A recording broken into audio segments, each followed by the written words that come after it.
Welcome to variant news. आज जो हम टॉपिक कवर कर रहे हैं ये न्यूज़ जो है ये कनाडा से है और ये बड़ा ही कंट्रोवर्शियल मुद्दा बन गया आज के टाइम पे इंडिया में भी। और आने वाले टाइम में ये कनाडा के अंदर भी एक बहुत बड़ी प्रॉब्लम की तरह खड़ा होने वाला है। कनाडा में अभी ब्रैम्पटन शहर के अंदर रिसेंटली एक रैली निकाली गई जिसमें जो हमारी पूर्व प्रधानमंत्री श्रीमती इंदिरा गांधी हैं उनके असैसिनेशन को पिक्चराइजेशन करके कि किस तरह से वो सफ़ेद साड़ी के अंदर खड़ी है और उनको इतनी सारी गोलियां मारी गई। और वो पूरा पिक्चर झांकी के तौर पे पूरे 5 किलोमीटर तक दिखाया गया लोगों को। और उसको दिखाते हुए इस तरीके के नेगेटिव वहाँ पे भाषा का यूज़ किया गया। एंटी इंडिया जो भावना है उनको प्रोवोक करने की कोशिश की गई वहाँ पे। और ये सब होते हुए वहाँ का जो प्रशासन है वो देखता रहा।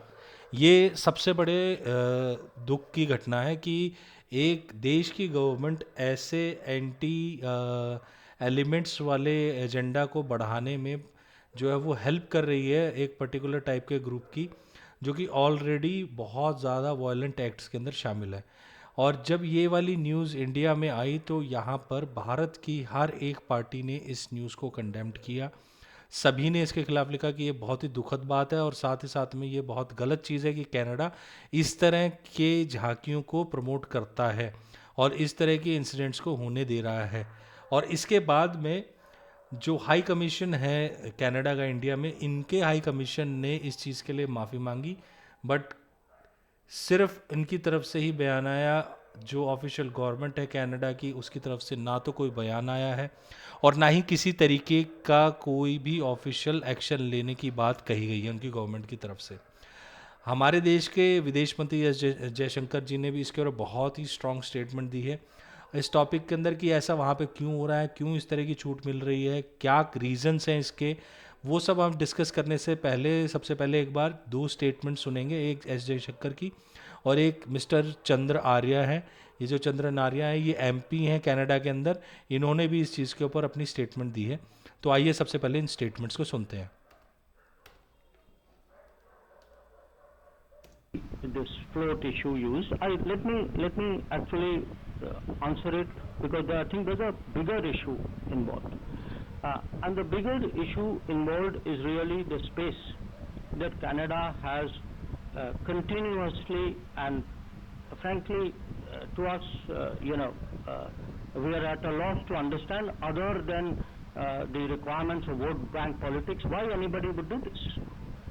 Because if you look at their history, I mean, you would imagine that they learn by the history and they wouldn't like to repeat that history. तो आप देख सकते हैं कि जो पास्ट में भी बहुत सारे ऐसे इंसिडेंट हुए हैं जिनको लेके, और अभी का जो इंसिडेंट हुआ है इसको लेके हमारे विदेश मंत्री ने बहुत सख्त भाषण दिया इस चीज़ के ऊपर, स्पीच दिया कि हम इस चीज़ को कंडेम्ड करते हैं और जो हो रहा है उससे कनाडा कोई सीख ले नहीं रहा है। उसके अलावा ये चंद्र आर्या जी हैं, ये एमपी हैं जो फ़िलहाल गवर्नमेंट है और ये भी खालिस्तान के इस मूवमेंट को लेकर कुछ कह रहे हैं, सुनते हैं इसको। And celebrates tolerance, always upholding the freedom of expression. But the Khalistan supporters in Canada have reached a new low with a despicable float in a recent Brampton parade. The float celebrated the assassination of Indian Prime Minister Indira Gandhi with a cutout in white sari soaked in blood and cutouts of her bodyguards turned killers brandishing and pointing guns. This is not what our country Canada stands for. Tolerating the glorification of violence and public promotion of hate goes against everything our country believes in. Khalistan supporters have crossed the line and Canada should and must respond. Many times I have alerted Canada to growing anti-Hindu and anti-India hatred and called for visible and concrete action. Anti-India and anti-Hindu groups are vocal, well-organized, well-funded, politically strong and media savvy in Canada. With their actions in recent times, including attacks on Hindu temples, targeting Hindu community leaders and Hindu organizations, and even mounting a campaign against public display of flags with Hindu religious sacred symbol O. These groups are sending a dreaded message to Hindu Canadians. I again call authorities at all levels of government to take notice and initiate real action before this hatred escalates to real and deadly physical violence. तो जैसा आप देख सकते हैं कि फ़िलहाल जो ये दो भाषण है, इससे हमें दो चीज़ समझ में आती है। पहली चीज़ कि भारत के भी सभी नेता, चाहे वो पक्ष में हो या विपक्ष में हो, वो इस तरह के वॉयलेंट एक्ट को कहीं से प्रमोट करने के फेवर में नहीं है। प्रेजेंट गवर्नमेंट भी इस चीज़ को कंडेम्ड कर रही है, कांग्रेस ने भी इसका को कंडेम्ड किया है, साथ ही साथ में अलग अलग पार्टीज़ जो हैं देश के अलग अलग स्टेट की, उन्होंने भी किया है। और जो ये एमपी हैं, ये हिंदू कम्युनिटी से जुड़े हुए हैं कनाडा की, और इन्होंने भी इसको बुरी तरीके से कंडेम्ड किया है। रीज़न ये है कि फ़िलहाल की जो गवर्नमेंट है कनाडा की, जस्टिन ट्रूडो जिसको चला रहे हैं, ये पूर्ण बहुमत की गवर्नमेंट नहीं है, और इनको अपनी गवर्नमेंट को बनाए रखने के लिए इन्होंने एक जसमीत सिंह हैं, इनकी पार्टी का समर्थन लिया है। हालांकि इनके एमपी बहुत कम है, 28-29 एमपी ही हैं, उनके सपोर्ट से इनकी गवर्नमेंट टिकी हुई है। और इसी के प्रेशर में आज के टाइम पर ये जो खुलेआम इतने ज़्यादा वॉयलेंट और जो भद्दे तरीके से की जाने वाली जो झांकियाँ हैं, ये खुलेआम कनाडा में हो पा रही हैं, क्योंकि इनकी गवर्नमेंट के ऊपर ये प्रेशर है, और इस प्रेशर की वजह से ये इन सब चीज़ों को अनदेखा कर रहे हैं वहाँ पे। लेकिन ये ज़्यादा लंबे समय तक चल नहीं सकता, क्योंकि जो खालिस्तान की लंबे टाइम से पॉलिसी चलती आ रही है, उसमें वॉयलेंस एक प्राइम वेपन रहा है इनके लिए। और जो खालिस्तानी समर्थक ग्रुप हैं, इनको जो है आईएसआई से पैसा मिलता है, और जितनी बड़ी सिख कम्युनिटी है उतनी बड़ी हिंदू कम्युनिटी भी है वहाँ पे। और अगर इस तरीके से हिंदू टेम्पल्स पर भी वहाँ पे अटैक होते रहेंगे और इसी तरीके की झांकियाँ निकाली जाएंगी, ये टेरर का माहौल बनाया जाएगा, तो ये एक वॉयलेंस का रीज़न बन सकता है, एक खून खराबे वाले रीज़न बन सकता है। तो जहाँ पर कनाडा आज के टाइम पर एक पीसफुल कंट्री के तौर पे जाना जा रहा है, जस्टिन ट्रूडो की गवर्नमेंट को समझने की बहुत ज़्यादा ज़रूरत है कि वहाँ पर इस तरह के एक्ट होने के बाद में ये वॉयलेंस का रूप ले सकते हैं, दंगे भड़क सकते हैं वहाँ पे।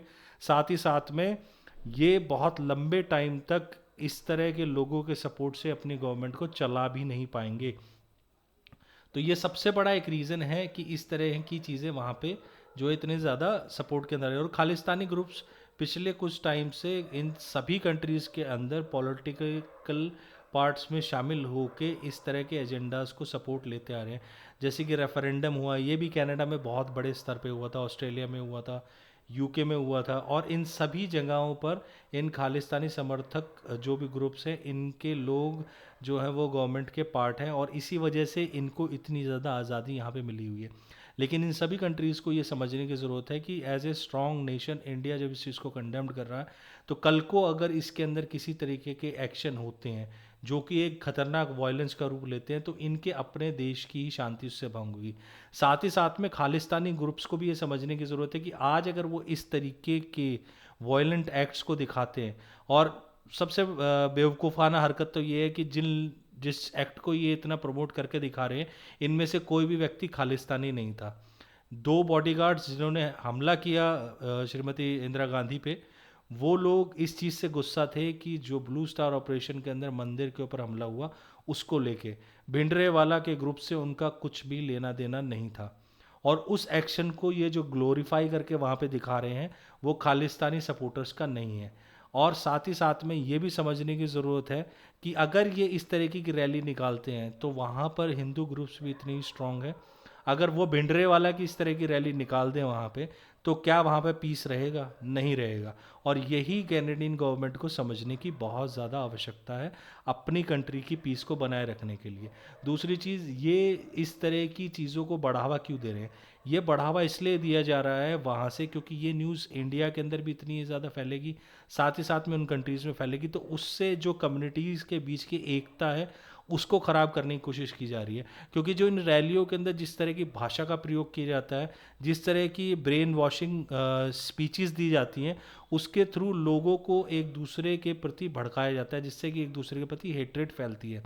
और जो ये प्राइम मुद्दा है आईएसआई का, पाकिस्तान का, वो यही है कि आज के टाइम पर जैसे पाकिस्तान कमज़ोर होता जा रहा है और वो फेस टू फेस इंडिया के साथ फाइट नहीं कर सकता, तो इस तरह के रिलीजन पॉइंट्स को उठा के वो लोगों के बीच में दरार डालना चाहता है, ताकि देश के अंदर भी इस तरह के दंगे फैले और देश के बाहर भी जो स्ट्रॉन्ग हिंदू कम्युनिटी है, सिख कम्युनिटी है, उनके बीच में भी दरार पड़ जाए और इंडिया जो आज के टाइम पे फ्लरिश कर रहा है उसकी ग्रोथ में कहीं ना कहीं रुकावट आए। तो ये एक बहुत बड़ा मुद्दा है, एक बहुत बड़ी साजिश है जो बहुत लंबे टाइम से ये लोग करने की कोशिश कर रहे हैं। और कहीं ना कहीं कनाडा में एक स्ट्रॉन्ग पार्टी के साथ जुड़ने के बाद से इन लोगों को काफ़ी ज़्यादा सपोर्ट मिल गया है। दुख की बात यह है कि आज के टाइम पर जो कैनेडियन गवर्नमेंट है उसने ना तो इसका कोई विरोध किया, ना ही इनसे रिलेटेड किसी चीज़ पर कोई अरेस्ट हुए। रिसेंटली भी जो इंडिया के हाई कमीशन कनाडा के अंदर हैं, उनको एक होटल के अंदर काफ़ी ज़्यादा जो है ये दंगे फसाद को फेस करना पड़ा। वहाँ पे एक वो इवेंट को जो है होस्ट करने के लिए पहुँचने वाले थे, उसमें शिरकत लेने वाले थे, लेकिन इन इंसिडेंट्स की वजह से उन्हें वो कैंसिल करना पड़ा। जहाँ कहीं भी हिंदू कम्युनिटी के कोई प्रोग्राम होते हैं वहाँ पर आजकल बहुत ज़्यादा हंगामा होने लगा कनाडा के अंदर, और इसी रीज़न की वजह से कहीं ना कहीं आज जो वहाँ के एमपी हैं हिंदू कम्युनिटी के, वो चिंतित हैं कि अगर इसी तरीके के इंसिडेंट बढ़ते रहे तो कल को ये एक वॉयलेंट रूप भी ले सकता है। और अगर ऐसा होता है तो वो कनाडा के अपने लिए ही ख़राब है, क्योंकि इससे वायलेंस वहीं बढ़ेगा। क्योंकि इंडिया में रहने वाले, चाहे वो हिंदू हों या सिख हों, वो इस टाइप की पॉलिटिक्स को आज के समय बहुत अच्छे से समझते हैं और वो इस तरह की चीज़ों में फंसेंगे नहीं। लेकिन बाहर के देशों में जहाँ पर कि ये चीज़ आज के समय पे एक पावर के थ्रू दिखाई जा रही है, यानी कि एक गवर्नमेंट सपोर्टेड तरीके से दिखाई जा रही है, तो कहीं ना कहीं वो लोगों के माइंड को वहाँ पे इम्पैक्ट ज़रूर करेगी। और अगर ऐसा होता है तो वो उन कंट्रीज़ की अपनी खुद की पीस के लिए कहीं से अच्छा नहीं है। और इसका एग्जाम्पल जो है वो रेफरेंडम्स के टाइम पे ऑस्ट्रेलिया और यूके और कनाडा में भी कई जगहों पे जो झड़पें हुई हैं हिंदुओं और सिखों के बीच में, उसके अंदर नज़र आई हैं। और ये मोस्टली वहीं सिख हैं जो खालिस्तान सपोर्टर्स हैं, और ये पाकिस्तान वाले जो पंजाब है उस पार्ट से निकले हुए सिख हैं जो कि आज विदेशों में जाके बस गए हैं, और इन्हीं के बीच में ही ज़्यादातर झड़पें हो रही हैं। और उनका प्राइम मोटिव जो है वो यही है कि कहीं ना कहीं हिंदू सिख एकता को ख़राब किया जा सके। तो आज फ़िलहाल अभी तक कैनेडियन गवर्नमेंट ने इसके ऊपर ना तो कोई एक्शन लिया है, ना ही कोई बयान आया है। लेकिन अगर फ्यूचर के अंदर कुछ ऐसा आता है तो श्योरली मैं आपके साथ में उसकी डिटेल्स शेयर करूंगा और ज़रूर बताऊंगा कि किस तरीके का एक्शन वो लेने की बात करेंगे इसके ऊपर। तो फिलहाल के टॉपिक में आज बस इतना ही। अगर इसके ऊपर इन फ्यूचर के अंदर कोई किसी भी तरीके की अपडेट और आती है तो आपसे डेफिनेटली शेयर की जाएगी। इसी के साथ आज का हम टॉपिक एंड करते हैं, और जाने से पहले आपसे रिक्वेस्ट है, प्लीज़ चैनल को लाइक कीजिए, शेयर कीजिए और न्यूज़ को ज़्यादा से ज़्यादा सब्सक्राइब कीजिए। Have a great day ahead. Bye bye.